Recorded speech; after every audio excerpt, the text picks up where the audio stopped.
연약함 그대로 사랑하시네. 나의 모든 발걸음 주가 하시나니 날 인도하소서.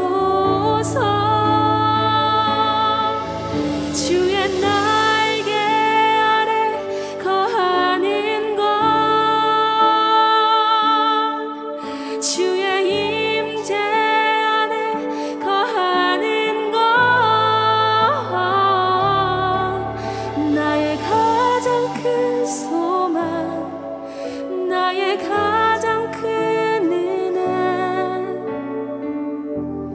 주와 함께 동행하는 일. 내 모습 이대로, 내 모습 이대로 사랑하시네. 연약함 그대로 사랑하시네. 나의 모든 발걸음 주가 하시나니 날 인도하소서. 주의 날개 아래 거하는 것, 주의 임재 안에 거하는 것, 나의 가장 큰 소망, 나의 가장 큰 은혜, 주와 함께 동행하는 일.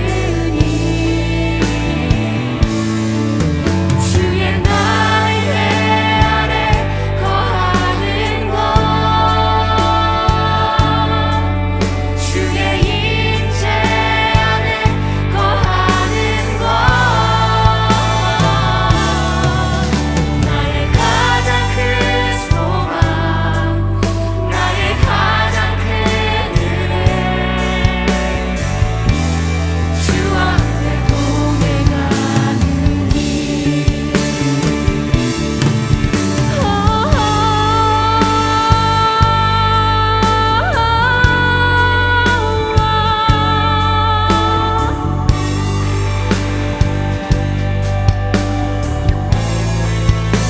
나를 높이소서.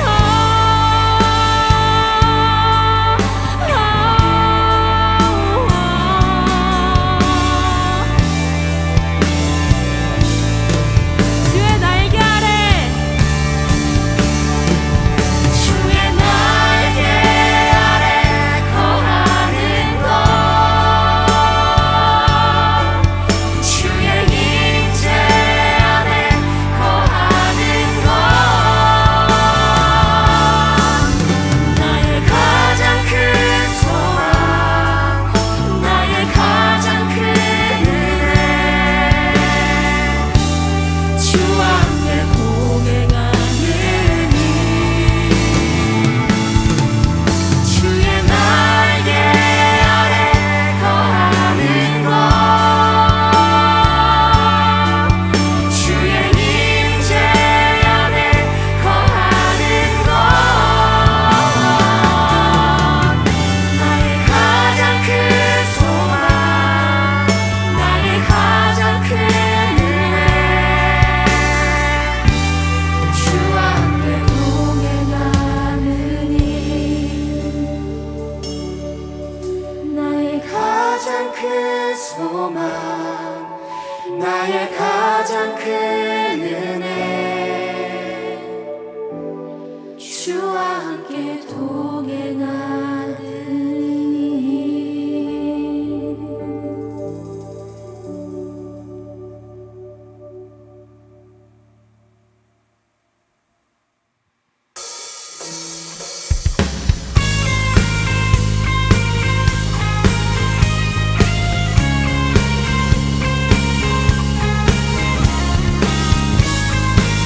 우리 그 주님의 놀라우신 십자가 은혜를 함께 기쁨으로 박수치며 찬양합시다.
죽임당한 그 어린 양, 승리하신 왕 그 이름 예수. 죽임당한 그 어린 양, 승리하신 왕 그 이름 예수. 죽임당한 그 어린 양, 승리하신 왕 그 이름 예수. 죽임당한 그 어린 양, 전귀여 놀라우신 은혜, 완전하신 사랑, 나의 죄 위하여 십자가 지신 주, 생명을 주시고 자유케 하셨네. 오, 예수의 가신 모든 일 찬양해. 오, 오, 오, 오, 오, 오,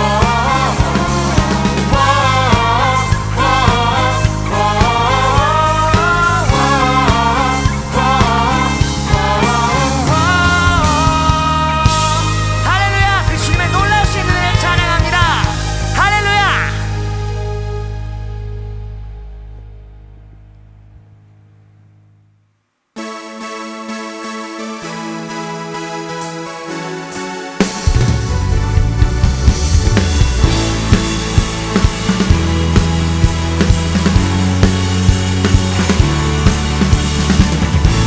우리 신실하신 주님을 함께 찬양합시다.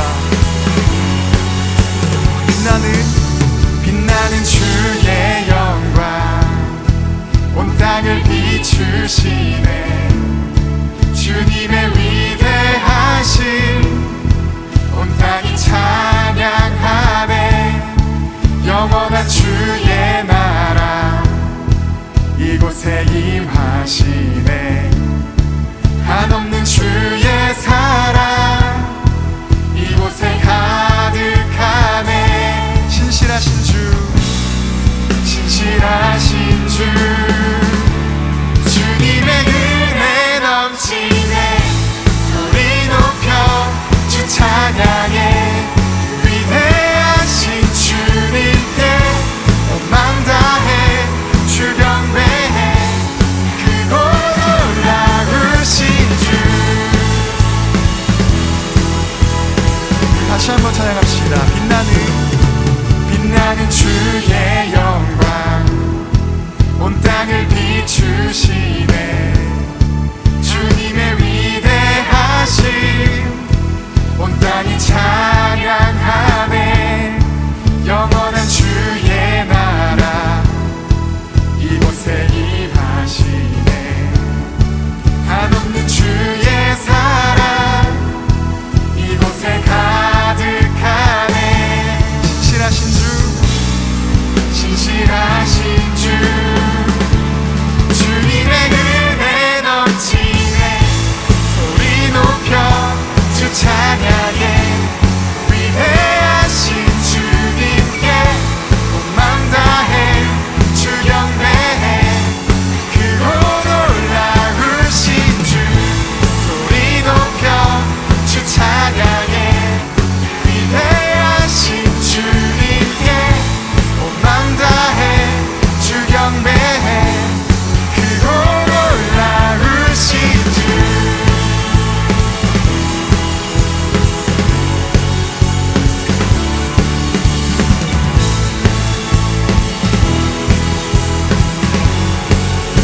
신실하신 주, 신실하신 주,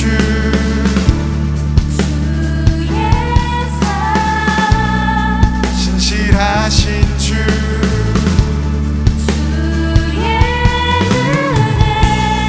신실하신 주,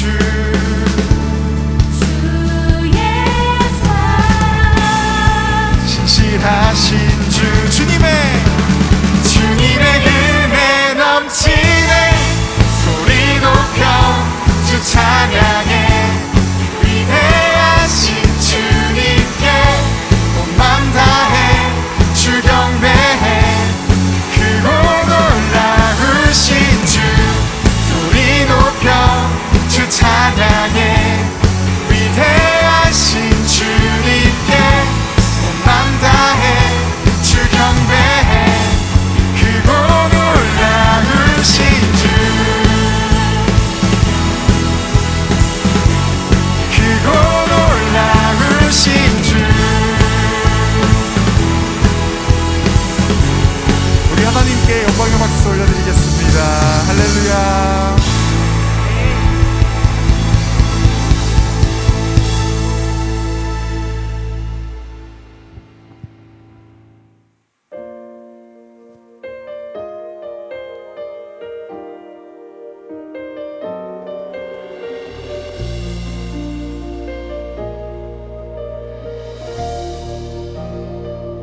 앞에 나와 주 앞에 나와 제사를 드리네 마음 열어 내 삶을 드리네 주를 봅니다 끝없는 사랑 나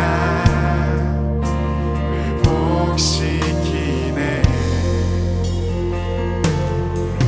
이제 눈 들어 주 보네 그 능력 날 새롭게 해 주님의 사랑 날 만지시니 내 모든 두려움 사라지네 폭풍 속에도 춤을 들고 믿음으로 주와 건네 갈보리 언덕 넘어 그 어느 날 주 안에 온전케 되리 다시 한번 찬양하겠습니다. 주 앞에 나와 주 앞에 나와 제사를 드리네 마음 열어 내 삶을 드리네 주를 봅니다 끝없는 사랑 날 회복시키네 이제 눈 들어 주 보네 그 능력 날 새롭게 해 주님의 사랑 날 만지시니 내 모든 두려움 사라지네 폭풍 속에도 춤을 들고 믿음으로 주와 건네 갈보리 언덕 넘어 그 어느 날 주 안에 온전케 주를 봅니다 끝없는 사랑 날 회복시키네 이제 눈 들어 주 보네 그 능력 날 새롭게 해 주님의 사랑 날 만지시니 내 모든 두려움 사라지네 폭풍 속에도 춤을 들고 믿음으로 주와 건네 갈보리 언덕 넘어 그 어느 날 주 안에 온전케 되리 주 안에 온전케 되리 주 안에 온전케 되리 주 안에 온전케 되리 주 안에 온전케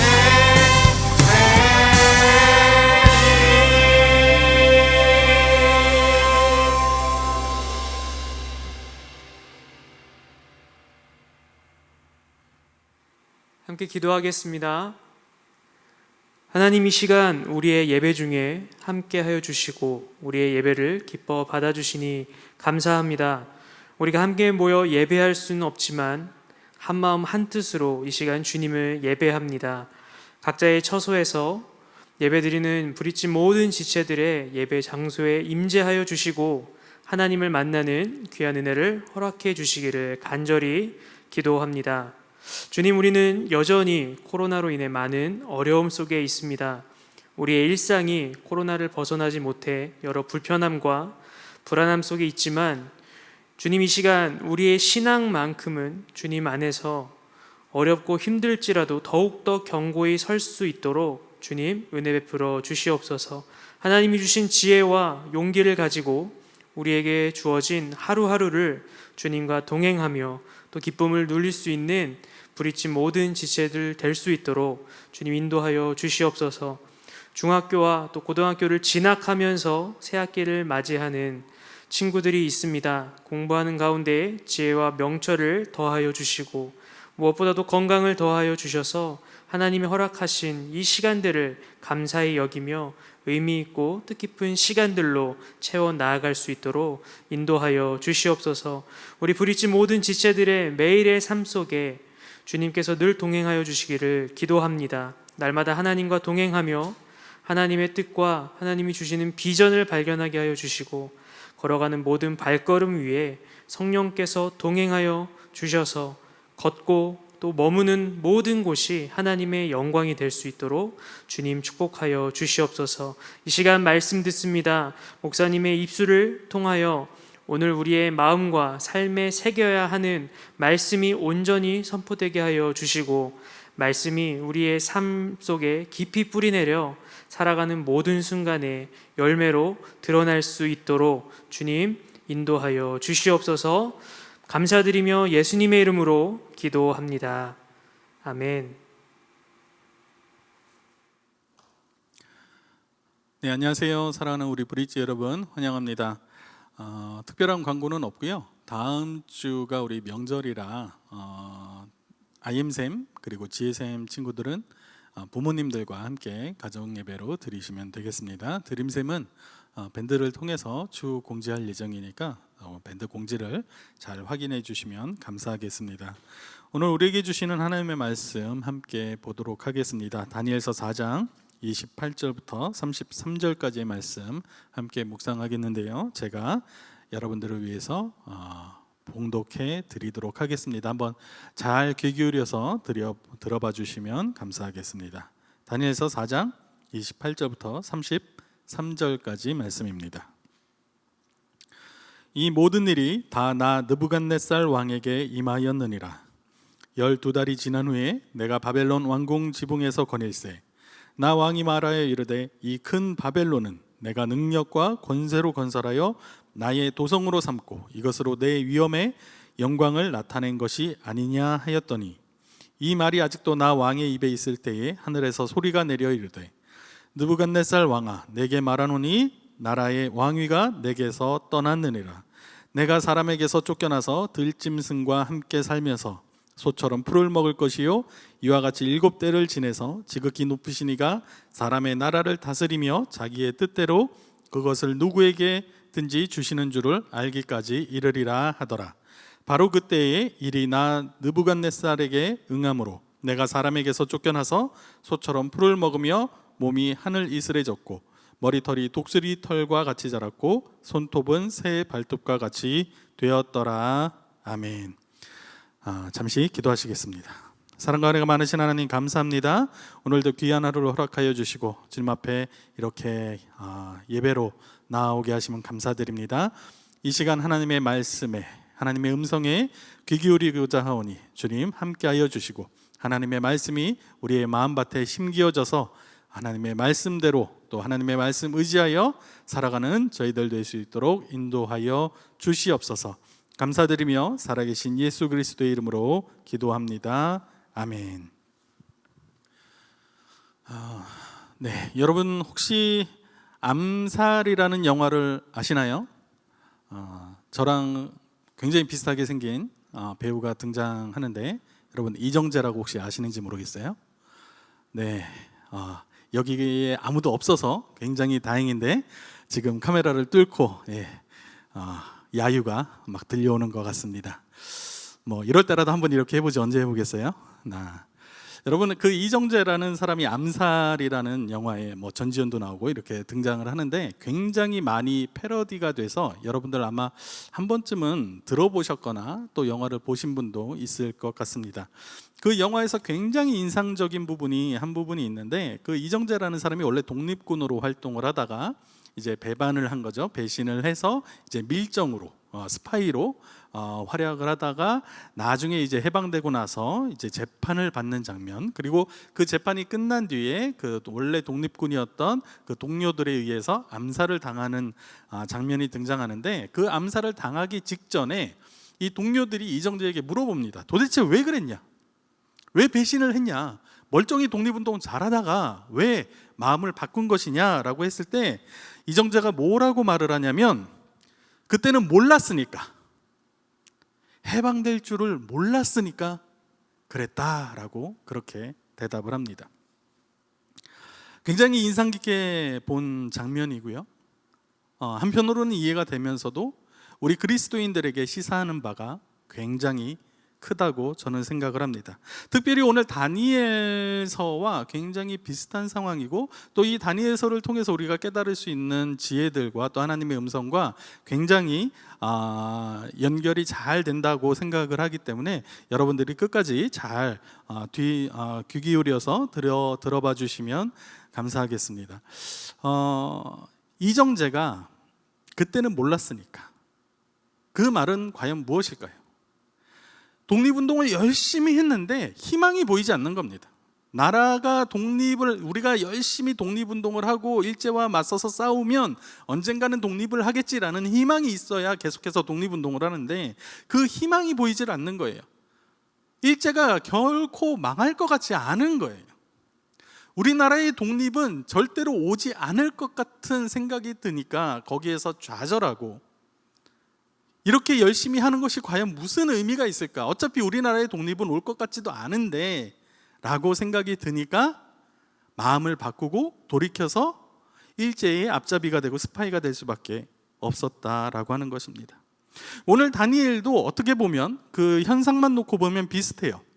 지금 이스라엘은 어떻습니까? 바벨론에 의해서, 느부갓네살 왕에 의해서 나라를 빼앗겼어요. 그들이 살던 땅을 빼앗겼고, 성전이 무너졌고, 심지어는 자기들이 살고 있었던 그 땅에서 포로로 바벨론으로 끌려올 수밖에 없는, 즉 삶의 터전을 다 잃고 포로로 끌려오는 신세가 되었다라는 것입니다. 당연히 바벨론을 향해서 온갖 적개심과 반항심을 가지고 끝까지 싸우면서 언젠가는 이 바벨론의 압제에서 벗어나 우리도 독립을 할 수 있을 것이야 라는 희망을 갖고 싸웠어야만 어떻게 보면 우리로서는 더 이해하기가 쉬울지도 모르겠습니다. 그런데 다니엘과 세 친구들은 우리가 지난 1, 2, 3장에서 살펴보았듯이 느부갓네살 왕에게 총애를 받고 있었어요. 그 궁전으로 끌려가서 왕이 주는 음식, 물론 거부했지만 왕이 주는 음식을 먹었고, 그리고 그들의 교육을 받았고, 심지어 이름이 바뀌고, 심지어는 관직을 받아서 그 정부의 주요 인사로 활동을 하게 됩니다. 그냥 현상만 놓고 보면, 그냥 겉으로 보여지는 것만 놓고 보면 다니엘은 밀정이에요. 앞잡이에요. 이스라엘을 배반하고 바벨론의 편에 선 아수르 왕의 편 사람이라는 것입니다. 그런데 우리가 다니엘을 그 암살이라는 영화에 등장하는 이정재처럼 보지 않는 이유가 무엇일까요? 바로 그것은 다니엘이 비록 포로로 끌려가서 그 궁전에서 살면서 왕이 주는 음식과 옷을 입으며 그곳에 교육을 받으며 살았지만은 끝까지 하나님을 신뢰하고 믿는 신앙을 잃지 않았기 때문일 것입니다.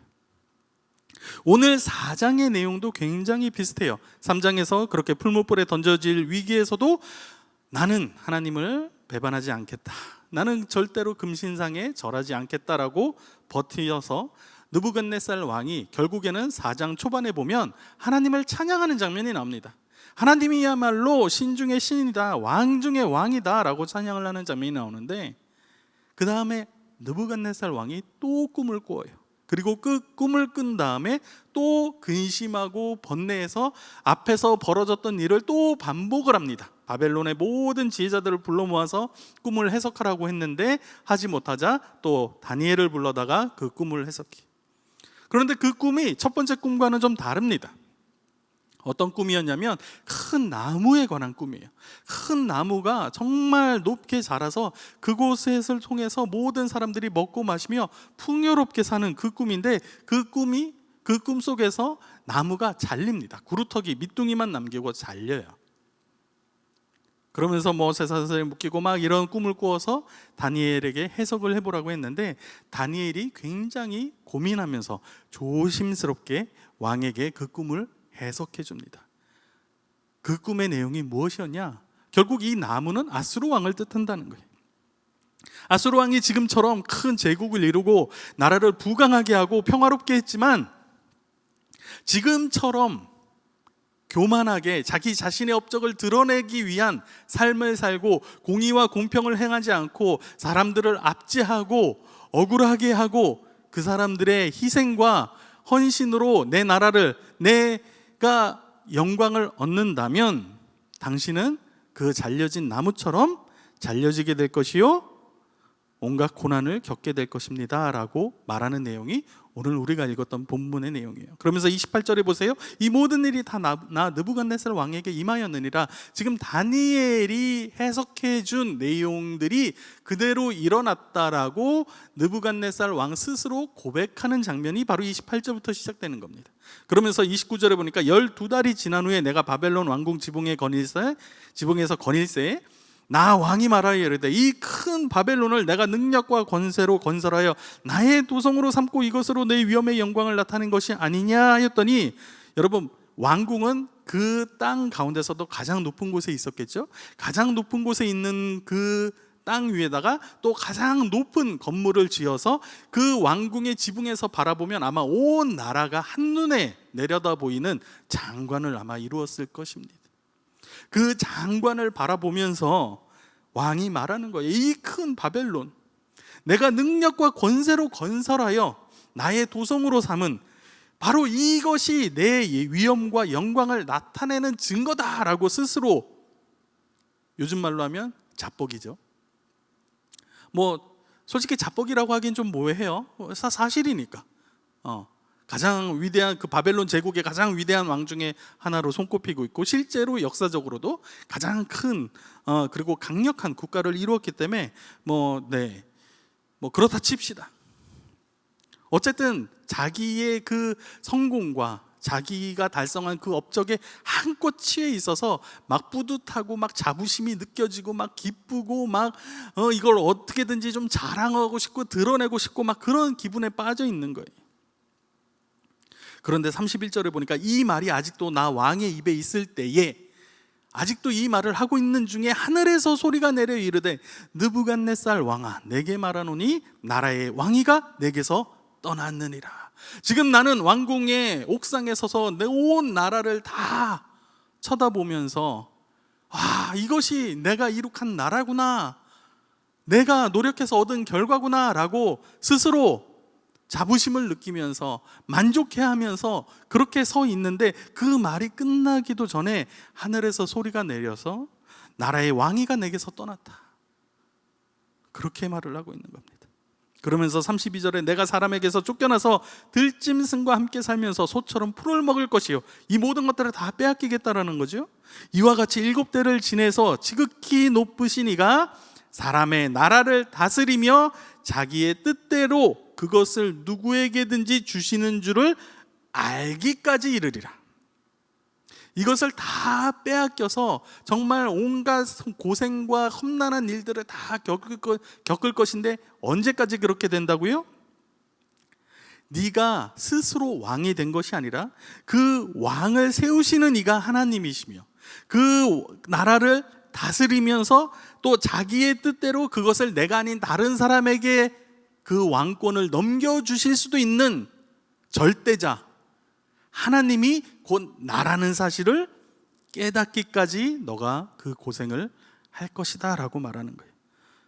그런데 33절에 뭐라고 말합니까? 바로 그때에, 물론 그 말 끝나자마자 바로 된 것은 아닐 거예요. 그러나 그만큼 그 말씀이 실제로 이루어졌다라는 것을 성경은 말하고 있는 겁니다. 그래서 바로 그때에 이 일이 나 느부갓네살에게 응함으로 내가 사람에게서 쫓겨나서 소처럼 풀을 먹으며 몸이 하늘 이슬에 젖고 머리털이 독수리 털과 같이 자랐고 손톱은 새 발톱과 같이 되었더라. 느부갓네살 왕의 고백입니다. 자, 여러분, 이제 제가 서두에 말씀드렸던 암살이라는 그 영화에 등장하는 이정재와 또 느부갓네살 왕과 다니엘과 세 친구들을 같이 놓고 한번 비교를 한번 해봅시다. 암살이라는 영화에 등장하는 이정재와 그리고 느부갓네살 왕의 공통점은 무엇입니까? 이 사람들은 자기가 살아가고 있는 지금의 현실이 영원할 줄로 착각한 사람들이에요. 이정재는 그 강대한 일제가, 일본 제국이 절대로 무너지지 않을 것처럼 보였던 거예요. 우리가 아무리 열심히 독립운동을 하고 일제에 저항을 해도 이 강대한 나라인 일본이 과연 무너지겠는가? 절대로 무너지지 않을 것처럼 보였기 때문에 독립운동 하는 것이 무의미하고, 그렇기 때문에 차라리 일제의 편에 서는 것이 현명하고 나의 안위를 지킬 수 있는 것이 아닌가라고 그렇게 생각한 사람입니까? 느부갓네살 왕은 어떻습니까? 자기가 이룩한 이 제국, 자기의 나라, 이 바벨론이 영원히 무너지지 않을 것 같은 착각을 하고 있다라는 것이에요. 즉, 자기가 속해 있는 그 현실이 세상의 전부고 그것이 절대로 변하지 않을 것이라는 착각 속에 살아가고 있는 사람이 바로 암살에 등장했던 이정재라는 사람과 지금 다니엘서에 등장하는 이 느부갓네살 왕이라는 것입니다. 그런데 다니엘과 세 친구들은 어떻습니까? 다니엘과 세 친구들은 현실 속에 살아가면서, 그리고 현실에 충실하게 살아가면서도 현실 너머에서 역사하시는 하나님의 나라를 바라봤던 사람들이에요. 여러분, 다니엘과 세 친구들이 만약에 그냥 아무 생각 없이 바벨론에 협조하고 느부갓네살 왕에게 잘 보여서 바벨론의 관직을 얻어서 바벨론 편에 섰다면, 느부갓네살 왕의 편에 섰다면 이스라엘 사람들 입장에서 다니엘과 세 친구들은 어떻습니까? 배신자예요. 나라를 판 사람들이에요. 정말 상대해서는 안 되는 그런 사람들입니다. 그런데 여러분, 다니엘과 세 친구들이 왜 포로로 끌려가서 왕의 궁전에서 기거하면서 왜 그들에게 협조하고, 왜 느부갓네살 왕의 꿈을 해석하고, 왜 그들과 좋은 관계를 유지했을까요? 두려워서? 느부갓네살 왕이 무서워서? 아니요, 그렇지 않습니다. 이스라엘이라는 나라는 태초에, 이스라엘이라는 그 민족이 처음 생기고 그 국가가 처음 생겼을 때부터 이스라엘이라는 나라는 어떠한 지도자에 의해서 세워진 다른 나라들과는 다른 종류의 나라였어요. 이스라엘이라는 나라의 건국은 하나님에 의해서 건국됐고, 나라나 어떤 지도자에게 충성을 하는 것이 아니라 하나님께 충성을 하는 사람들이 모여 사는 곳이 바로 이스라엘이었고, 그것이 민족이었고 국가였어요.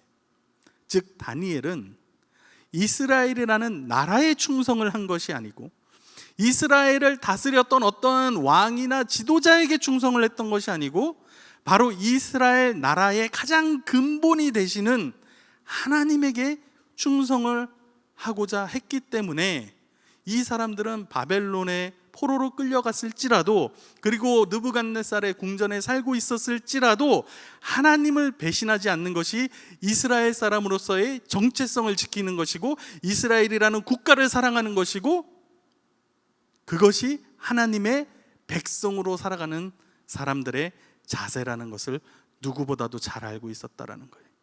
그리고 거기에 더불어서 이 나라가, 이 바벨론이, 그리고 느부갓네살 왕이 영원하지 않을 것이라는 것을 누구보다도 잘 알고 있었기에, 심지어는 이 바벨론을 세우시고 느부갓네살 왕을 왕 위에 앉게 하신 분도 하나님이시라는 분명한 신앙 고백이 있었기 때문에 그들은 자신의 목숨을 아까워하지 아니하고, 하나님께서 그리하지 아니하실지라도 나는 하나님을 믿고 하나님을 신뢰하겠다라고 말할 수 있었던 것입니다. 우리가 살아가는 세상을 한번 바라봅시다. 우리가 살아가는 세상에서는 세상의 가치들을 우리에게 끊임없이 요구하고 그것으로 끊임없이 우리를 유혹합니다. 너 공부 잘해야 돼. 너 좋은 대학 가야 돼. 좋은 직장 취직해야 돼. 돈 많이 벌어야 돼. 그래야 편하게 살아. 그래야 행복하게 살아. 그래야 너가 안심할 수 있어. 하나님이 아닌 세상의 가치들로 우리의 안전과 우리의 삶을 지켜내고자 하는 그 가치관 속에서 마치 그것이 전부인 것처럼, 그리고 그렇게 영원히 살게 될 것처럼 계속해서 우리를 착각하게 만들고 있다라는 것입니다. 그렇기 때문에 사람들은 돈을 가장 중요하게 생각하고, 학위를 가장 중요하게 생각하고,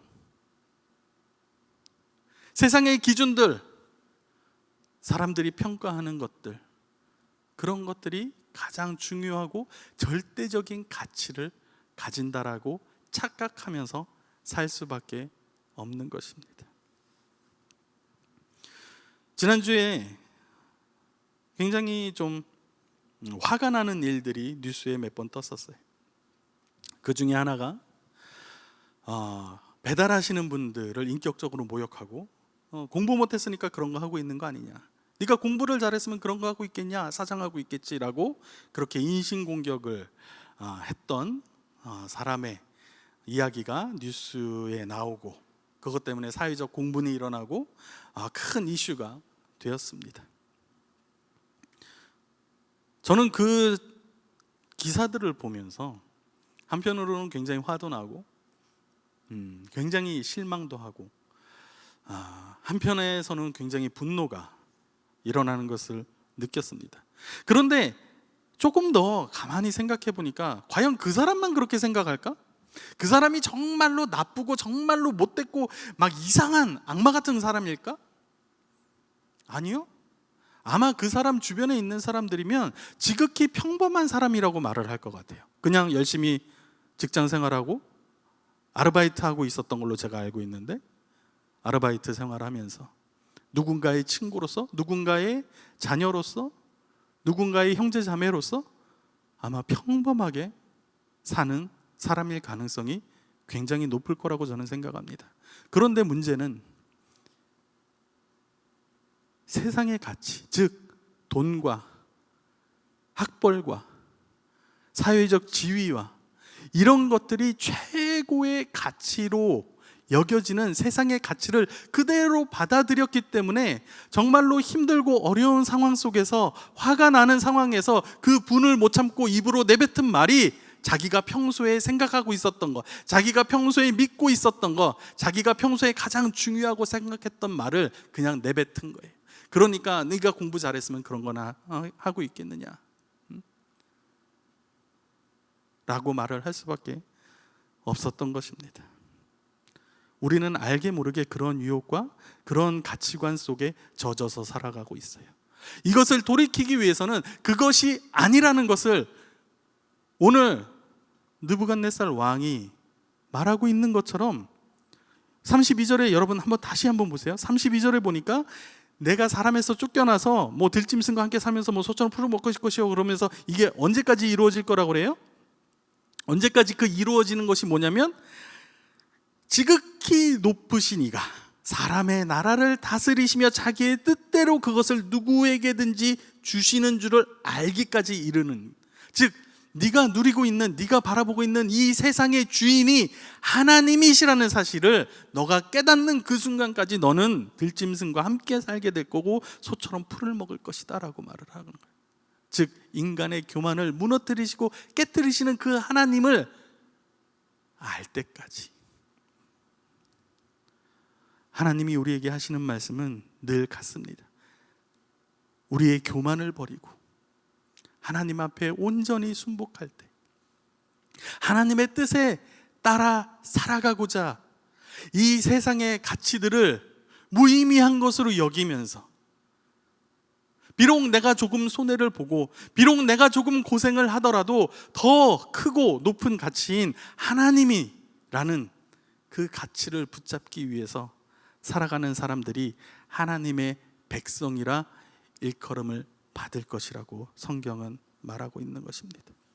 그렇게 사는 사람들은, 그렇게 겸손하게 사는 사람들은 절대로 다른 사람들을 향해서 네가 공부 못했으니까 그런 거나 하지라고 말할 수 없습니다. 친구들 왕따 시키는 거 절대로 하지 못해요. 사람들 무시하고 막말하는 거 절대로 하지 못해요. 나만 생각하고 이기적으로 행동하는 거 절대로 하지 못합니다.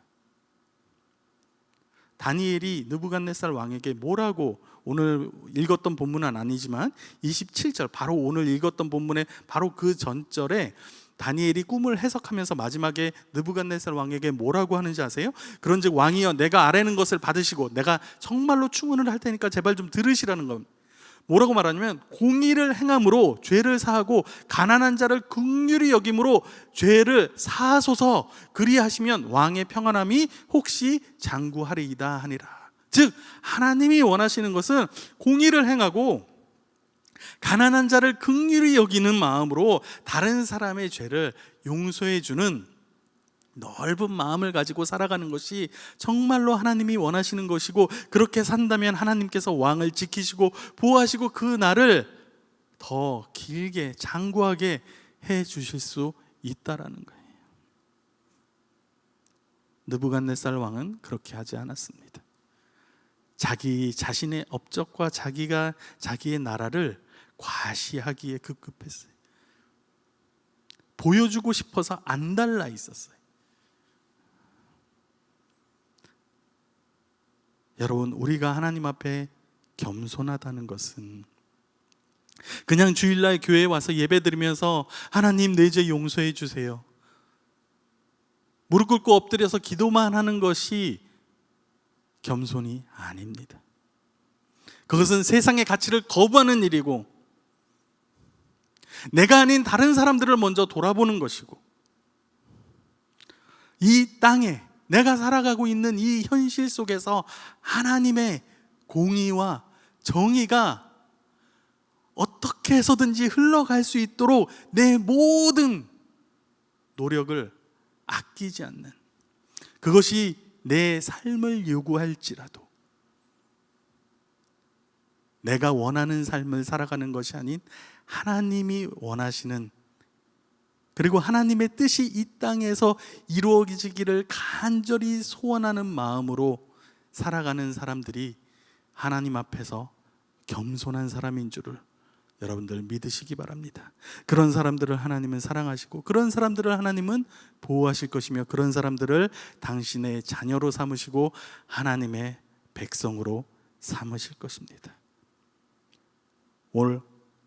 이번 한 주간 우리가 여러분 말씀을 기억하시고, 또 다니엘서 4장을 제가 오늘 다 읽지 않았는데 여러분들 한번 4장 전체를 읽어보시면서 묵상하시면서 어떻게 살아야, 지금 내가 처해 있는 상황 속에서 어떻게 살아가는 것이 정말로 겸손하게 하나님의 백성답게 살아가는 것인지를 묵상하시고 고민하시는 여러분들이 되기를 주님의 이름으로 축원합니다.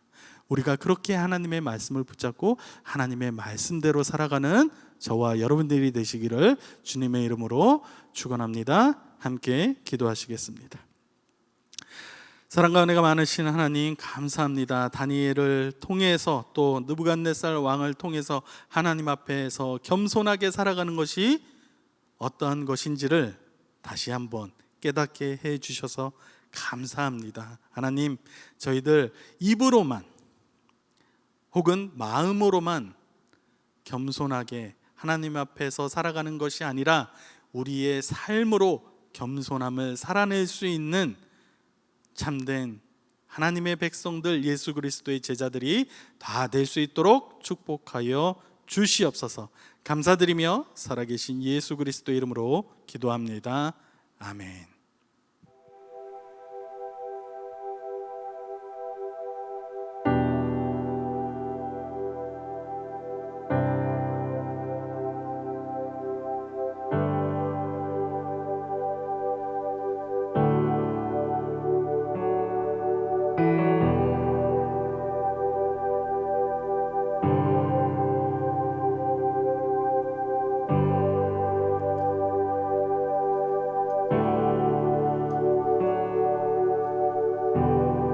소망 하나 없는 오늘의 일상 속 세미한 음성 날 일으켜 세우시네.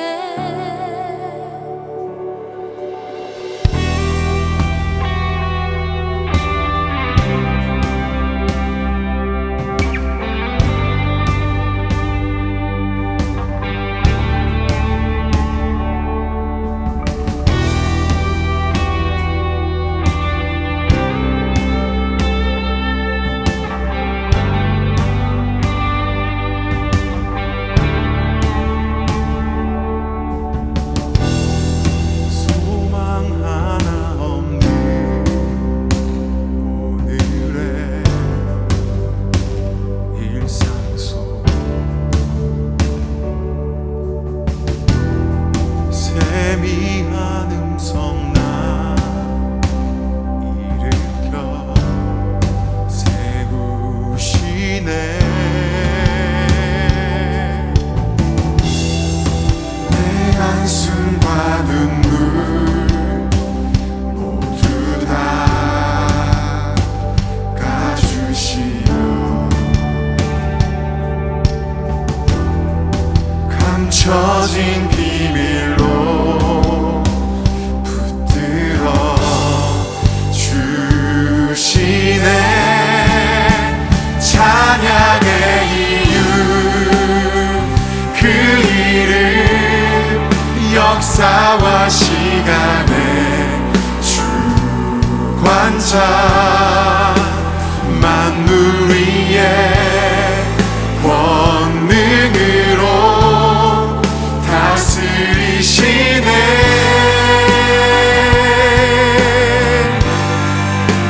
찬양의 이유 그 이름 나라와 민족의 통치자 영원과 영원